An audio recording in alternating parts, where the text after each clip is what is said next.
that's a really tough question too. So it's actually pinpoint, like, how do you do this? My son is probably a good example for this one. The girls were a little more, really easygoing, but he got very frustrated himself if he couldn't do something. He turned out he was really good at soccer, so he played soccer. He was really, really good with that. But but he's also very hard on himself. Yeah, my oldest in the same way. So one time he got mad at himself and he decided to put his fist, he was trying to put it through or hit the bleacher or the seat he was on. It was like a very hard structure. He ended up breaking his hand. Oh. And I'm like, so there he sort of learned by doing, it's like, you have done better. But we always try to do the deep breathing, count to 10, like remove yourself from the situation. We tried talking about, those types of things. So when he got really aggravated, most of the time it was frustrated at himself, but sometimes at other people. Yeah. So we had plans ahead of time as to what to do. But when he's gotten to be in high school, it was like I couldn't be there as closely. So that was one thing he did on the field, when I couldn't be down there. But we talked about over what to do. What can we do next time? You get really that angry. What can you do? Right. Doesn't really help at that moment. But that's where he was also one that you could talk to you blue in the face, but he had to learn from experience. Yes. So a lot of it was knowing that that's the way he learned. But really trying to help with the self-esteem. And what I would tell the kids, because they would feel, especially as they get older, they would know that, like, okay, they're different, they have problems, and I said everybody has a problem. We all have some problem, something we're not good at. Everybody has at least one. Most of us have more than that. It's good to know what those difficult areas are, and not to dwell on it. But that's why I always think concentrate on the things that they do well, and the things that there's some issues with. It's like, okay, there's just some things we need to work on. We all have to work on something. Right.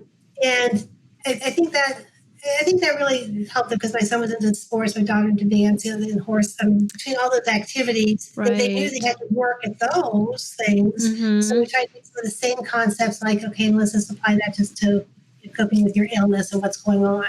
With Lyme disease, when you treat that, you can get something called herxing, which is a die-off reaction, and it can sort of make you feel really bad when that's going on.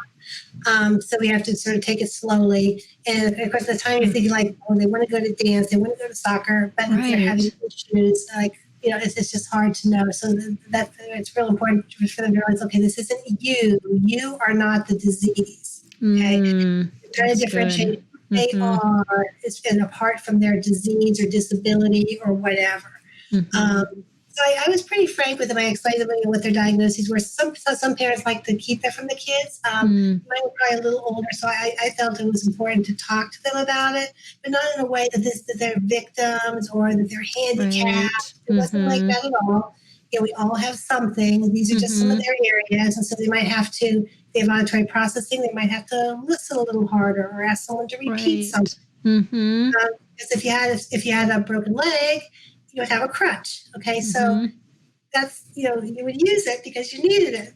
Right. So trying to figure out those coping skills, and that's real important when they get to the college years or employment or whatever. They're now suddenly their own advocate.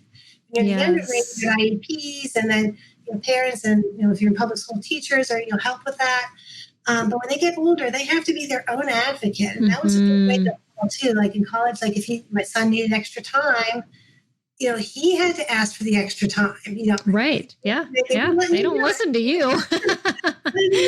You have to learn to be their own advocates as well. So coping. So for them to be their advocates, they had to understand their disability and diseases. In such a way they can advocate for themselves, but not in a victim mentality. I didn't want that at all. I wanted them to be victors of it. Yeah. I like that. Instead of victims, victors. And yes, we all do have bad days. We all, have deficits. Some hide them better than others. And to have your child have an understanding of that as they're growing up, and just that we see people for, what's good in them. And and then we come alongside, and like you just explained about all your children, having different giftings, and it is beautiful to see that. It's best that we don't all have the same gift, and we just be competing with each other. Exactly. That's so true.